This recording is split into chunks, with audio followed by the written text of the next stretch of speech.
મારા વાલા ગુજરાતીઓ, સાચું કહું બોસ, આજે આપણે કયું રિવ્યુ કરવાના છીએ? આજે આપણે રિવ્યુ કરવાના છીએ મેરું માલણ મૂવીનું બોસ. ક્યારે મૂવી આવી હતી, ક્યારે રિલીઝ થઈ હતી અને કેટલી કમાણી કરી હતી. અને હા દોસ્તો, આના અમુક એવા કિસ્સાઓ છે જે તમારે જરૂર સાંભળવા જોઈએ બોસ, જેનું આજે આપણે રિવ્યુ કરવાના છીએ. અને તમને હું કહીશ કે એવા કયા મજેદાર કિસ્સાઓ હતા અને જેનાથી પબ્લિક બહુ જ ખુશ થઈ હતી. દોસ્તો, લોકો ગાડીઓ ભરી ભરીને આ મૂવી જોવા આવતા હતા બોસ, એટલી સુપરહિટ મૂવી હતી. તો ચાલો દોસ્તો, બહુ વાત નહીં કરીએ, આપણે વિડીયોને ચાલુ કરીશું. પણ ચેનલ ઉપર નયા હોય તો લાઈક કરી દેજો, શેર કરી દેજો, સબસ્ક્રાઇબ યાદથી કરજો દોસ્તો. દોસ્તો, આપણા ગુજરાતી ચલચિત્ર જગતના સુપરસ્ટાર એટલે કે આપણા નરેશ કનોડિયાનું મૂવી હતું દોસ્ત, મેરું માલણ, જે આવ્યું હતું 1985માં બોસ. અને હા દોસ્તો, આનાથી કેટલાક એવા કિસ્સાઓ જોડાયેલા છે જે હું તમને આજે કહીશ. ચલો દોસ્તો, ફર્સ્ટથી આપણે ચાલુ કરીશું. પહેલું છે ફિલ્મનું ઐતિહાસિક કલેક્શન બોસ, એટલે કે ફિલ્મે કેટલી કમાણી કરી હતી. દોસ્તો, સાચું કહું તો મેરું માલણ ગુજરાતી સિનેમા ઇતિહાસની સૌથી વધારે કમાણી કરનારી ફિલ્મોમાંથી એક હતી બોસ. અને સાચું કહું તો આને લગભગ કરોડો રૂપિયાની કમાણી કરી હતી અને એ સમયે બોક્સ ઓફિસ ઉપર સુપર હિટ રહી હતી. અને આને બહુ જ બધા રેકોર્ડો બનાવ્યા હતા બોસ. અને સાચું કહું ને દોસ્ત, તો થિયેટરોમાં મહિનાઓ સુધી આ મૂવી ચાલી હતી યાર. ખરેખર તમે વિશ્વાસ કરશો યાર? અને હા દોસ્તો, ટ્રેક્ટરો ભરીને ભરીને, ગાડીઓ ભરીને ભરીને શો હાઉસફુલ જતા હતા અને લોકો ગામ ગામથી જોવા આવતા હતા. બોલ, આપણા નરેશભાઈ એટલા દીવાના હતા યાર. ખરેખર બહુ સુપર બોસ. ચલો દોસ્તો, આપણે નેક્સ્ટ પોઈન્ટની વાત કરીશું, જે છે નરેશ કનોડિયા અને સ્નેહલતાબેનની જોડી યાર. ખરેખર આ જોડી તો આજે બી વખણાય છે બોસ. સાચું કહું તો નરેશ કનોડિયા અને સ્નેહલતાબેનની જોડીને તો રાધા કૃષ્ણની જોડી કહેવામાં આવતી હતી. અને મેરું માલણ મૂવીમાં જે જોડીએ એક્ટિંગ કરી હતી ને દોસ્ત, લોકોને ખરેખર એવા સંવાદો પેદા થઈ ગયા હતા, એટલા જીવંત હતા કે લોકોને એવું લાગતું હતું કે સાચે યાર એકબીજા માટે જ બન્યા છે યાર. તો આ બંને માટે વિડીયોને એક લાઈક તો થઈ જાય બોસ.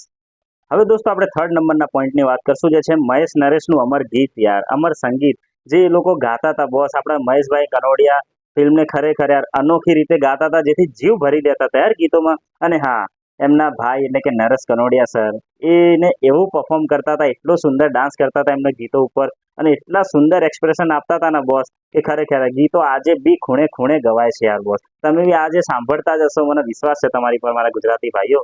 અને હા દોસ્તો, એમના બે ફેમસ જે સોંગ હતા, એક તો તને સાચવીને રાખું મારી કાળજાની કોર, અને મેરું માલણની જોડી. આ હા હા, આ ગીતના રેકોર્ડિંગ વખતે તો મહેશ કુમાર સંગીતની બારીક ઉપર એટલું ધ્યાન આપ્યું હતું ને બોસ. અને નરેશ કનોડિયાએ ગીત ગાઈને પોતે બી સાચું કહું અનોખો ડાન્સ અને એક્સપ્રેશનથી ખરેખર યાર સુપર જીવ ભરી દેતા હતા બોસ, ડાન્સ અને એક્સપ્રેશનથી. ખરેખર બહુ સુપર નરેશભાઈ. હવે હા દોસ્તો, આપણે ચોથું વાત કરશું કે એક્શન સીન અને જે નરેશ કનોડિયાની મહેનત હતી બોસ મૂવીમાં. સાચું કહું, મેરું માલણ એક એક્શન રોમેન્ટિક ફિલ્મ હતી દોસ્તો, જેમાં અમુક ઘોડસવારીના બી સીનો હતા, અમુક રોમેન્ટિક સીનો બી હતા. અને હા, એમને સાચું કહું ને તો ગુજરાતીના રોમેન્ટિક હીરોઝ નહીં પણ એક્શન કિંગ બી કહેવામાં આવતા હતા આપણા નરેશભાઈ કનોડિયાને. આ સુપર બોસ, સુપર. અને સાચું કહું દોસ્તો, મેરું માલણ મૂવી વખતે અમુક સીન એવા હતા જે ડિરેક્ટરો એમને એવું કીધું હતું કે આપણે ડબલ રોલ કરવા પડશે, કારણ કે આ સીન તમે નહીં કરી શકો, બહુ ડેન્જરિયસ છે યાર. પણ નરેશભાઈએ ના પાડી દીધી ચોખ્ખી કે ના, આ સીન તો હું જ કરીને બતાવીશ ને. ખરેખર નરેશભાઈ એટલી મહેનત કરી હતી બોસ, કે નાની નાની થોડી બહુ એમને ઈજાઓ બી થઈ હતી બોસ.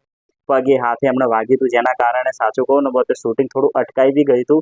પણ હા, સાચું કહું તો નરેશભાઈ હાર નથી માની બોસ, ને બધા શૂટિંગ એમને જાતે કર્યા છે, બધા સીન પોતે જ આપ્યા છે બોસ. તો આ માટે નરેશભાઈ માટે એક લાઈક તો કરવી જ પડશે તમારે દોસ્તો. અને હા દોસ્તો, આ ફિલ્મની વાત કરીએ તો ફિલ્મમાં વાર્તા, ત્યાગ, પ્રેમ અને પારિવારિક ડ્રામા પર આધારિત હતી, જેમાં નરેશભાઈનો જે મેરુનો કેરેક્ટર હતો ને બોસ, ખરેખર ખૂબ જ વખણાવ, એટલે કે એમની તારીફ કરી એટલી ઓછી છે, એટલો સુપર એમને રોલ નિભાવ્યો હતો બોસ. અને એ વખતે નરેશ કનોડિયા એટલા લીન થઈ ગયા હતા ને કે સેટ ઉપર જ મેમ્બર્સની આંખોમાં આંસુ આવી જતા હતા બોસ, એટલી સુપર એક્ટિંગ કરતા હતા આપણા નરેશભાઈ. અને હા દોસ્તો, તેમના લોકોમાં હૃદયમાં મેરુ તરીકે આજે બી એમને અમર કરી દીધા છે. મેરુ માલણે એકમાત્ર ફિલ્મ નથી બોસ, પણ આજે ગુજરાતી સિનેમાગરની સંપૂર્ણ કાળ જે નરેશ કનોડિયા સરે આપણને જે આટલી પ્યારી ફિલ્મો આપી છે યાર, એમની માટે એક લાઈક તો કરવી પડશે તમારે બોસ. અને વાહ યાર, એમના અભિનયની તો શું વાત કરીએ બોસ. આ ફિલ્મ એટલી લોકપ્રિય હતી કે આજે હું બી પર્સનલી એમના સોંગ જરૂર સાંભળું છું. અને એમનું કોઈ બી વિડીયો આવે ને બોસ તો લાઈક કર્યા વગર નથી જતો. તો દોસ્તો, આ જ હતો આજનો આપણો વિડીયો. જો તમને બી ગમ્યો તો લાઈક કરજો, શેર કરજો, સબસ્ક્રાઇબ યાદથી કરજો. મળીશું આપણે નેક્સ્ટ વિડીયોમાં. અને નરેશભાઈના આવા રોમેન્ટિક વિડીયો માટે મારી ચેનલને સબસ્ક્રાઇબ જરૂર કરજો દોસ્ત.